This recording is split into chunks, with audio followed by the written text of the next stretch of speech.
If you haven't watched it yet, Apple TV's The Studio is essentially the Birdman of filmmaking. It's a satire about Hollywood by Hollywood. And although it's undeniably a comedy that doesn't take itself too seriously, it still touches on certain uncomfortable truths about the entertainment industry and how it's navigating these uncertain times. But now that the first season is complete, let's take a deeper look at what The Studio says about Hollywood. A surprisingly strong message of the series is that even the key players in Hollywood don't like the direction it's going. Well, I gotta say, it's for sure the best version of the very middle of the road version of this. It's no secret that the film industry is in the midst of an existential crisis, and although audiences like to complain about the number of remakes, reboots, sequels, and brand names hitting cinema screens, no one is more aware of this than the filmmakers who've dedicated their lives to the business. Whether they're rich celebrities or just working in the industry itself, similar to Matt, most filmmakers wanted to be a part of producing all-time classics like Annie Hall or Rosemary's Baby, not Fast and the Furious 55 or a movie based on a board game. They know these are fast food movies that you forget about as soon as the end credits roll, but that's the era they're working in, and to some extent they have to play ball to remain on the team. To highlight this disconnect, the series opens with Matt and Quinn bemoaning the state of the industry, feeling as if they got into this business 30 years too late, and how instead of their careers helping to build a temple to the future of cinema, it now feels more like a tomb to lay it to rest. So if the artists would rather make more original movies that take creative risks, why don't they just produce them instead? Because at Continental, we don't make films, we make movies that people want to pay to see. The reality of show business is that it's a business. Sure, you can make whatever you want, but if you put on a show that no one wants to see, then you're gonna go out of business. And given the high standard audiences have come to expect, movies are exceptionally expensive to produce, making them a very high-risk business venture, one that you'd probably never take yourself. So given you might be just like Matt and only want to make thoughtful, quality movies that stand the test of time, if you bankrupt the company in the process, you won't get to make anything ever again. So just imagine how you would try to manage those responsibilities. You could invest all the company's money into artsy films in the hope that one or two of them become a hit, like A24. Or primarily produce what puts bums in seats so that you can occasionally afford to fund these artistic passion projects. Still risky, but less risky. And it just so happens that the safest bets for investors, that most of the public will choose to spend their hard-earned money on, is something they've sort of already seen before,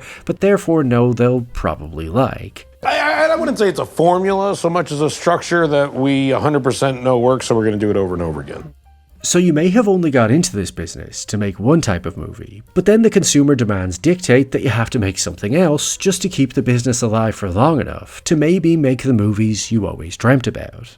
Everything changed once streaming took over. New content just pops up and disappears, and the old library is still there to keep you entertained. Not to mention social media trying to gobble up your attention for as long as it possibly can. So with all of those factors in play, audiences are less and less interested in going to the movie theater unless something is worth the price of admission, as Matt discovers on his night out with doctors. And we stopped going to the movies ever since COVID. We stream everything now.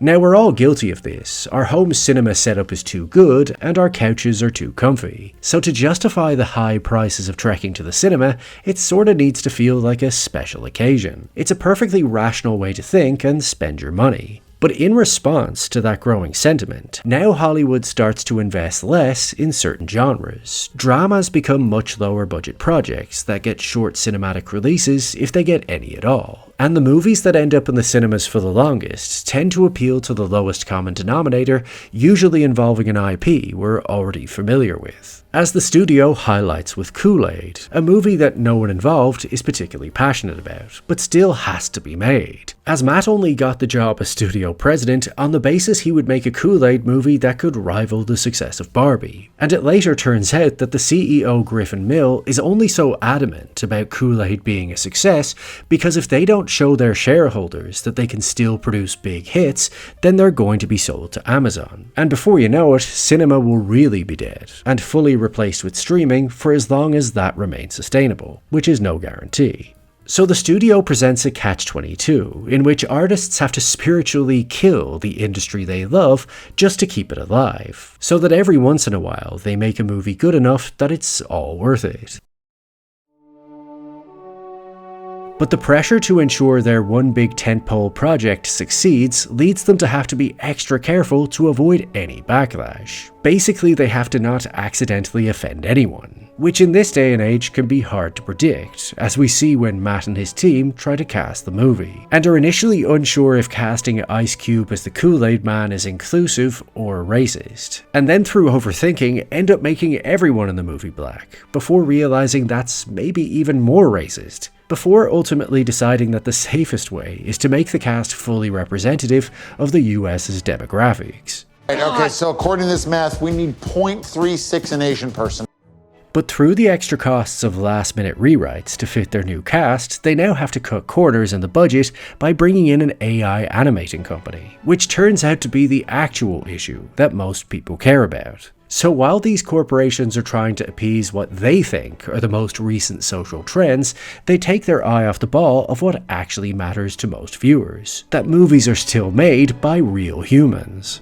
So the studio doesn't shy away from the harsh reality of making movies, that artists and business executives are constantly fighting to find the balance between what they want to make versus what they can get made, as they're often not the same thing. As viewers, it's easy to look at a writer or director's filmography and assume that they only made the projects that were most important to them. But the truth is that they develop lots of movie ideas that they love that never see the light of day. And although they no doubt throw themselves into whatever project gets the nod, it doesn't mean they never wish that they could have dedicated their time to something different. Because even if you're lucky enough to have a studio buy your project, it doesn't mean they're going to produce it. It may just sit on the shelf forever, or they might kill it for their own reasons, like Matt accidentally ends up doing with Scorsese's Jonestown movie.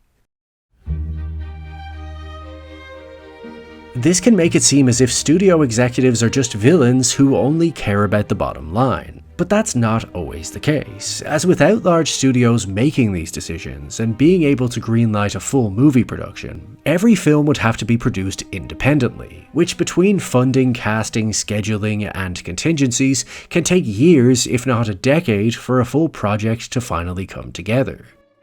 Not to mention that sometimes the artists are wrong about what audiences want and need, which the studio shows us in its third episode, The Note. This episode highlighted a lot about how the industry works. That because filmmaking is such a collaborative face-to-face process, everyone needs to maintain a positive relationship with one another in order to be hired for their next job. Hence why they sometimes come across as fake people pleasers. But because of this dynamic, the more power people have to hire you, the less anyone wants to upset them, and thus the more fake their world becomes. So when Ron Howard makes a great movie, but then tacks on a pretentious 45-minute ending that would bore audiences to death, even though everyone else can see that the ending needs to be cut, including the star Anthony Mackie, no one wants to be the one to tell Ron, as he has this intense personal attachment to the ending. So now it's the studio execs who have to step up and be the bad guy to actually make the film better for the viewer.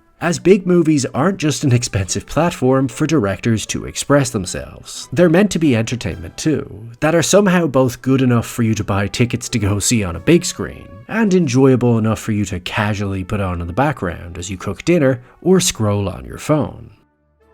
The studio is actually pretty open about how transactional the film industry can be, with actors and directors sucking up to the head of the studio to get what they want, and executives then sucking up to talent to get them on board for their next project. There's always another ass to kiss to get you one step closer to either getting your film made or winning that award you've been pretending not to want despite actively campaigning for it. I have gone to every luncheon and brunchin that those Hollywood foreign fucks have thrown. I have put in the work, and I am winning this shit.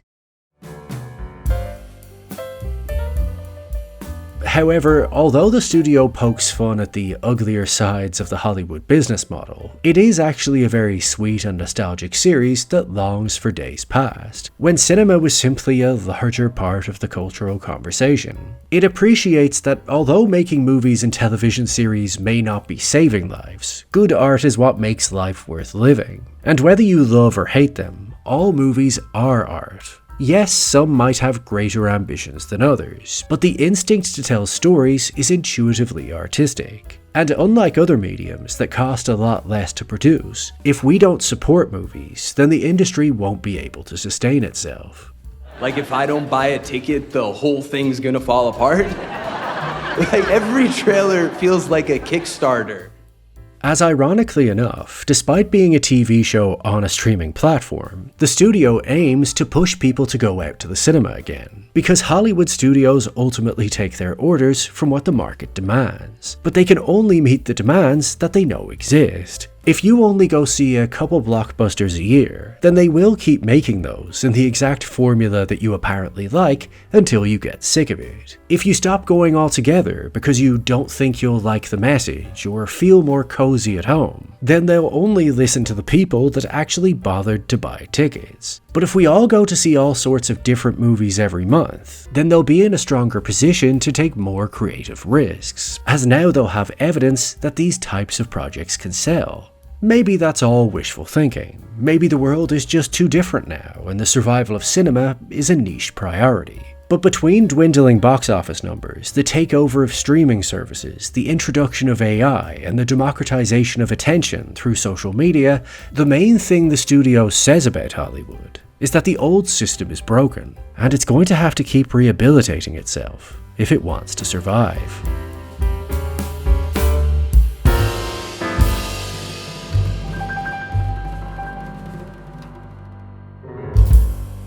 Well, if you've made it this far, firstly, thank you for watching, but if you could now give the video a like, possibly even leave a comment and click on that subscribe button, it will encourage that mysterious algorithm to do its thing.